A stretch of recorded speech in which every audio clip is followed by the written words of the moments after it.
Hey guys, my name's Christy Wigington and I'm a firefighter with Cherokee County Fire and Emergency Services. And today I'm going to read you a book. The name of the book is called Miss Mingo and the Fire Drill, and it was written by Jamie Harper. It's a really cute story, and it also has a really important lesson in it about fire safety and drills, whether you're at home or school. So let's get started.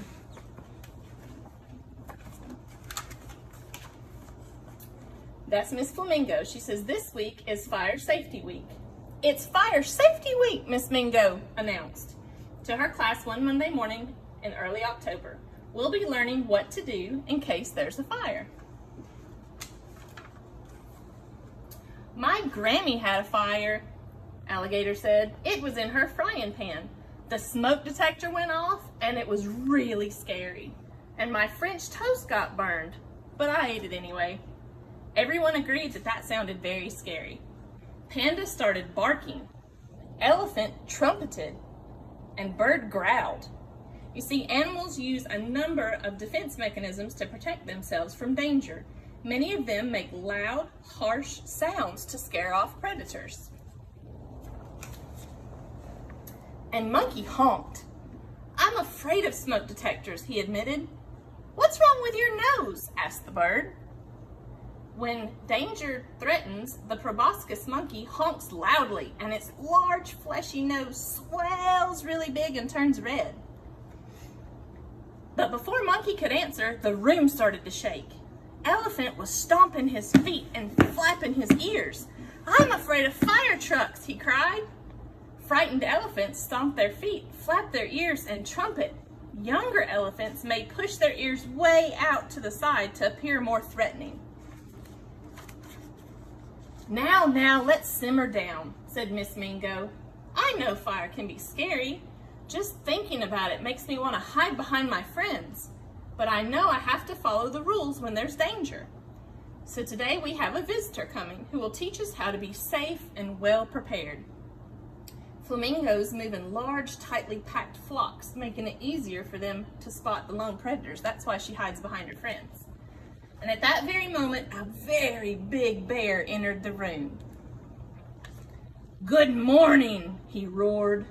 Snake hissed loudly and puffed up his body as much as he could. When threatened, the hognose snake inflates its body to resemble a cobra, and it also flattens out its head and hisses. See that? Pig darted away from the bear and dove under Miss Mingo's desk. No need to be afraid, Miss Mingo said. It's just Chief Grizzly under all that gear. A startled pig will run away and then quickly turn around to face whatever frightened it. If necessary, it will charge its enemy and then use its tusks to attack. The chief removed his mask. Firefighters need to wear all of this to be well protected, he said. It's called turnout gear. It's called turnout gear, Frog said proudly. It can weigh up to 70 pounds. It didn't take long for the class to warm up to Chief Grizzly. See, he took all of his stuff off, and they were wearing his coat and his boots over here. What do you do when the smoke detector sounds? He asked the class. Get out and stay out, yelled the frog. Right again, said the chief. Does anyone know what to do if your clothes catch on fire? Everyone knew the answer. Stop, drop, and roll. Miss Mingo promised Chief Grizzly that they would work on their technique. On Tuesday morning, Miss Mingo explained that sometime soon there would be a fire drill. When? Asked Narwhal. I don't know, answered Miss Mingo, but don't worry, we will practice, and we will be ready. She listed the steps that they would need to follow. The first step is stop everything, then get in line with a buddy. No talking. Follow the primary route out of the building and go to a designated spot outside and line up. So first, they practiced lining up. Alligator insisted on being the leader. Koala brought along a snack, and everyone was talking. Remember, Miss Mingo said, everything stays here in the room.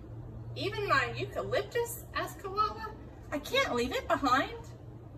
Koala was so upset that he started rubbing his chest and growling. Pew! exclaimed Alligator. What's that smell? She dropped Koala's hand and ran to the end of the line. Koalas howl and wail when they are upset. In some aggressive encounters, the male koala rubs on his chest, and the glands there release a strong, musty odor. "Oh my," said Miss Mingo, opening up a window. "Why don't we practice some more outside?" It must have stunk in there. "Today, we will take the primary route to get outside," Miss Mingo said as they left the room. "That's the most direct way out and the closest to a building's exit. The secondary route," announced Frog, "is just another way we can go in case we can't use the first one." Miss Mingo gave him a nod. There was lots of noise as the class made its way through the halls. And this is a picture of the map with them going. The primary route is in pink, and the way that they go to their exit.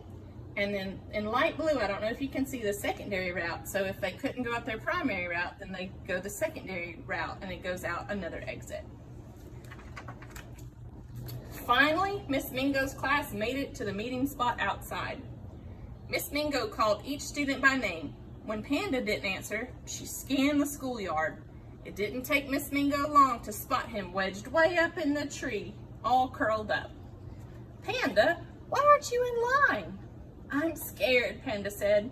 "What if I'm all alone in the bathroom when the fire alarm goes off?" "No one will be left behind," said Miss Mingo. "The teachers and firefighters will check the whole school. They'll tell us when it's safe to go back inside." So a panda escapes danger by running away or climbing a tree. If trapped, it growls and swipes with its paws, or simply covers its face and curls up into a ball. On Wednesday, Miss Dillo, the lunch monitor, came to eat with the class while Miss Mingo ate in the teacher's lounge. Suddenly, a loud sound ripped through the classroom. "Excuse me," said Hippo, wiping his nose. "It's the fire drill!" yelled Cockroach. No, it was just a sneeze," cried Hippo, but no one heard him. Giraffe was so frightened that he tipped over his chair. "Stop everything, please," Miss Dillo said. Cockroach was hissing loudly, which made the centipede mad. See, if faced with danger, giraffes can deliver a deadly kick with their front legs, powerful enough to kill a lion. Their speed also helps them escape. And the cockroach down here, they attack other insects by kicking with their legs when they're covered, which are covered with sharp bristles. The centipede is this long guy, and they defend themselves by pinching with their back legs or biting with their front fangs. They can escape a predator by simply shedding the legs that are being held captive, and then new ones will grow back in its place. "Stop!" Hippo yelled. "It isn't the fire drill."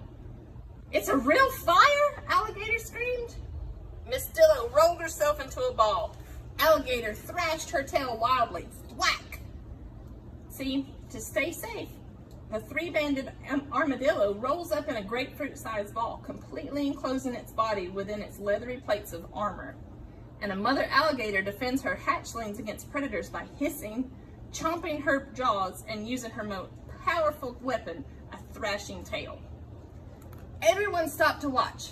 Miss Dillo fly across the room, right into Hippo's mouth.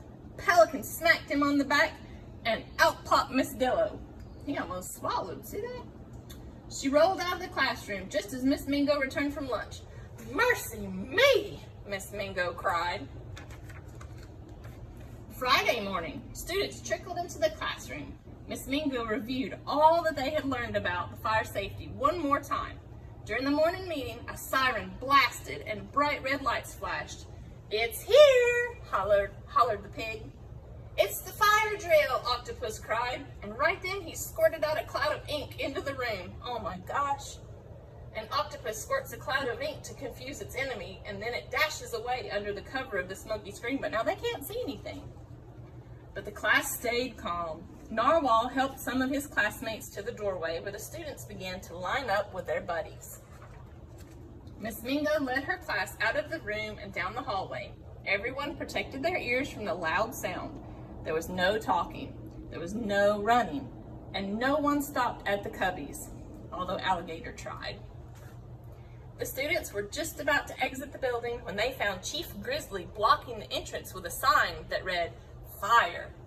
He smiled and then winked, and they knew that that was a special test. So if their primary route was blocked, what have they got to do next?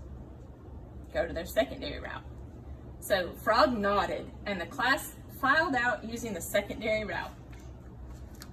And there they are all outside.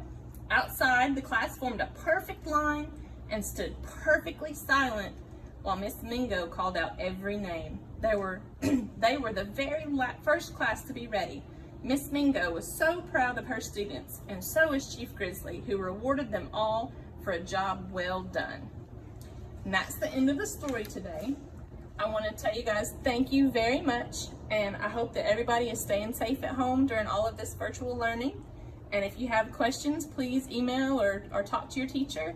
And remember that when we get back in school, we need to practice our fire safety drills. And you can also make a map for you and your family at home using a primary route and a secondary route. I hope you'll have a great day, and thanks. Bye.